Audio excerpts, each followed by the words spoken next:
Hi guys, welcome to the Wrestling Retrospective. In this video I'll be doing my review of WWE King and Queen of the Ring.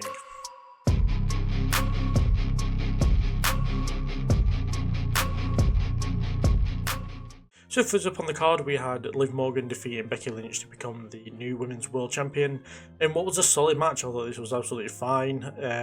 Not their best match. They've had matches on Raw before which I think have superseded the quality of wrestling for me, but I feel like kind of the biggest talking point come out of this is the story of Dom and Liv.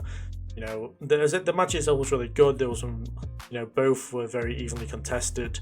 I thought that Becky and Liv as a whole, well, Becky looked a bit weird because it looked like a waitress had randomly started fighting Britney Spears, but out of context anyway, that's how it looked. But yeah, no, the match overall was really good. I very much enjoyed it.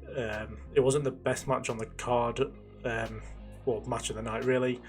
But yeah, for me it was all about storyline, and to have Dom try and help Becky, which is a juxtaposition to where we were a couple of months ago for WrestleMania when Becky was attacking Dom, and then it all backfiring and making it, well, not even a case of making it look like, Dom inadvertently helped Liv win the Women's World Championship when the only reason he was there was to make her lose, which is kind of a typical WWE trope, but it works perfectly here because it adds to the speculation of what is going on between Liv and Dom behind the scenes that we're not seeing, and kind of adds the anticipation for Rhea Ripley's return and just how much of a rampage she's going to go on towards Liv Morgan and possibly Dominic as well, depending on when they pull the trigger on showing us more of what's going on between Liv and Dom. But yeah, for me, the match was really good. I feel like Becky should probably take some time away now. I feel like she was supposed to after WrestleMania, but due to Rhea's injury, she came back.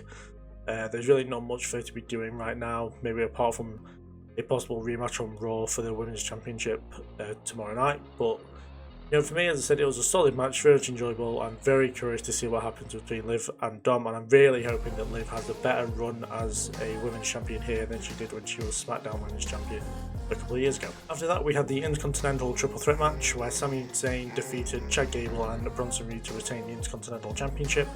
And for me, this was again an alright match. There was nothing really wrong with it.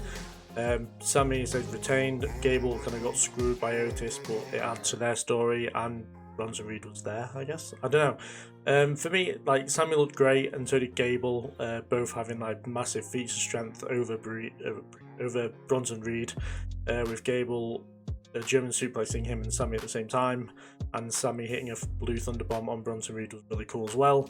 But again, it's kind of more of the story between Chad Gable and Alpha Academy kind of supersedes the Intercontinental Championship and completely makes Bronson Reed irrelevant. I really don't have much to say about Bronson, just that he was there, more or less. Like, I don't remember much of what he did do, and I felt like the only reason he was in this was to get pinned, and that is what happened. So as for Sami, I expect him to move on from Chad Gable now. Chad Gable will probably concentrate more on the Alpha Academy story, maybe bringing in the Creeds and doing like the Team Angle thing, which I've seen a lot of online. And Sami will probably move on to defending against different people. Personally, I'd have him maybe take on Ricochet or Braun Strowman, but then they're baby faces, so I'm not sure. I know Bronson Reed's like a good choice. Not Bronson Reed. Bron Breakker is a good choice for a contender, but I feel like it's too soon for Breakker to be really getting an Intercontinental Championship opportunity, because I feel like once he does go for the title, he'll probably win it. So I feel like we do that more towards SummerSlam or Money in the Bank, that would be a lot better. But then they probably won't have Sami in Canada. So I don't know. Either way. But for me, the match was good. I preferred the first match to this one. And Sami retained, which is good for some people, but the more investment is in what is going to go on with Chad Gable in the coming after Otis kind of screwed him out of the title. Next up, we had the final of the Queen of the Ring tournament between Lara Valkyria and Nia Jax. Now, in my predictions video, I thought that Bianca Belair would beat Nia and then go on to win the whole tournament. I pretty much couldn't have been more wrong, but either way, I don't mind. What I do mind about is the fact that Nia actually won the tournament. I was hoping for a kind of repeat of the last Queen of the Ring or Queen's Crown tournament, where they kind of had the roles of Piper Niven and Zelina Vega in the first one, then being taken up by Nia being Piper and Lyra being Zelina. But the match I think was alright. You know, it wasn't really anything special to write home about. It kind of went exactly how I expected, with Lyra kind of taking on the role of the high flyer. She's doing well though, like the high flying, the athletic stuff to get out of Nia's power moves. But yeah, as soon as Nia was announced, I couldn't see Lyra pinning Nia, and I mean, I get why they're putting it on Nia, and I understand the fact that because it got announced not long before the pay-per-view that it would be for championship contendership at SummerSlam, that, you know, Nia versus Bayley makes a lot of sense just from a storyline perspective, as far as like in the women's division on SmackDown, Bayley is positioned as the big babyface, and Nia Jax will be positioned as the biggest heel, so that would make a lot of sense for them to go at it at SummerSlam. But having her win Queen of the Ring probably isn't the way I'd go. I'd rather see Lyra win it and then go on to face Liv as her first, well, probably not her first, but still, I don't know. It's kind of, I'm not sure about this one. I don't feel like Lyra and Nia were obvious contenders to be in the final in the first place, and I'm not sure how I like it now that we got it. The match itself was, I say, it was okay. It wasn't the best from either, but the finish was brutal. With Lyra trying to powerbomb Jax, and Jax just turned it into a, I don't even know what she even calls her finishing move, but she fucking squashed her against the mat. Pretty sure they had to get a shovel out and shovel up Lyra. It looked so brutal, but yeah, I guess it's Queen Nia Jax for now. I'm hoping that she doesn't make a big thing out of being Queen, but I can also see 100% getting really annoying. But yeah, not the choice we've gone for. I can't say I'm happy about Nia Jax winning Queen of the Ring, but yeah, it's just meh for me, I guess. But I'm sorry it's such a negative downward spiral for this, but I don't know. I don't feel like this is going to be very enjoyable at all. Following that, we had the King of the Ring finals between Randy Orton and Gunther. For me, I did predict Randy Orton to go through on SmackDown, and I did predict Gunther to win the whole thing, which I was very happy about. But this match was, again, really good. I feel like it was a dream match that we didn't know we wanted until we got it with Randy Orton and Gunther. But for me, I feel like if it's not a shoot, they are playing Randy Orton's injuries way too much. Like every match, it's always his knee or neck or his back or all three put together. And after a while, for me, it kind of got a bit tedious. Like, if he's genuinely hurt, then he shouldn't be wrestling as often as he is. Not every week anyway on SmackDown and then at pay-per-views. But then if he's not hurt and it is a bit of a work for a way to get Gunther to get the win, then Gunther should be winning by submission and kind of having Randy tap out to all these injuries. But instead, we got an RKO, they got kicked out of into a roll-up, and Randy's shoulder wasn't really on the mat, and it kind of looked like a really bad finish. Like, the match for the most part was really good and very enjoyable, but the finish really let it down with it kind of not having just not having a full winner because Randy's shoulder wasn't on the mat when the count was taking place. But I think Gunther's going to fit the moniker really nicely of King of the Ring. I'm hoping he doesn't come down with a bloody crown and kind of does it like William Regal, how like he just sees himself as even higher above everybody else now because he's King of the Ring. But yeah, see, the match was good for the most part. The finish was a bit bad, but Gunther being King of the Ring, absolutely perfect. For me, I know that a lot of people are going, oh, well, it'll be Priest and Gunther at SummerSlam. I highly, highly doubt that, as they also announced on the show that it will be Drew McIntyre versus Damian Priest at Clash of the Castle. So for me, it's going to be Gunther versus Drew, a rematch from SummerSlam at the next SummerSlam, this year's SummerSlam, for the World Heavyweight Championship, which is a match I'm very much looking forward to. But yeah, very happy that Gunther now has been elevated to the main event scene properly now. And it's something I'm very much looking forward to seeing over the next few years, probably. And finally, in the main event, we had Cody Rhodes successfully retain the WWE Undisputed Championship against Logan Paul in a match that was really good for the most part, and a match that I very much enjoyed. That's why it will be my match of the night. Put it on the screen to show that it definitely was my match of the night. There we go. But yeah, no, it's a match that was very good. For the most part, the storytelling, the match-wise, was really good from both. The brass knuckles being used, it's such a trope for Logan Paul at this point. It would be kind of weird if he didn't do it.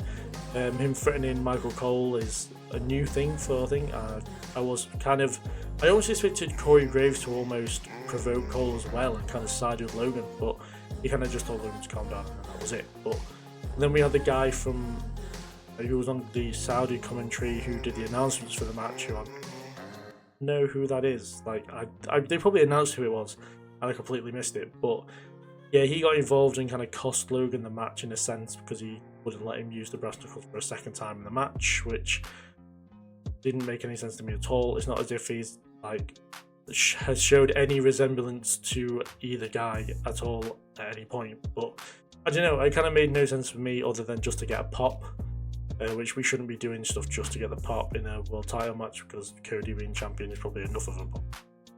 But yeah, not wanting this match did it feel like the title was in jeopardy.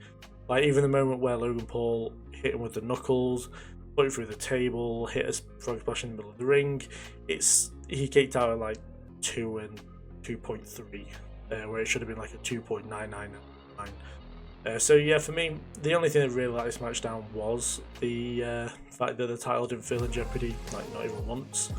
But other than that, the match was really good. It was very enjoyable. Logan Paul shows once again how good he is at wrestling and how annoying it is that he is good. But yes, I have no really complaints here other than the kind of finish with the Saudi guy getting involved. It's a bit annoying. Like, I know it's a kind of minor thing, but the fact that AJ Styles put down for 3 with only 1 crossroad, but Logan Paul took 3 didn't make any sense to me at all. It's not as if Logan Paul is like more of a threat than AJ Styles. If anything, it's the other way around. But yeah, for me, I would have preferred Logan Paul just defend his title on the show rather than putting him in a world title match, just because my brother made a good point while we were watching that, you know, the reason that Logan Paul's just been randomly inserted into this spot of being a heel contender for the world championship is because they brought and turned people on the SmackDown side babyface a lot to face Roman Reigns over the past couple of years. Now there's just a load of babyfaces and barely any heels for now a face champion in Cody to defend against. So they might have looking to turning some people heel, maybe like a Bobby Lashley or others who I could probably name if I wasn't on the spot in front of the camera. But yeah, for me, it's a really good match, as I've said.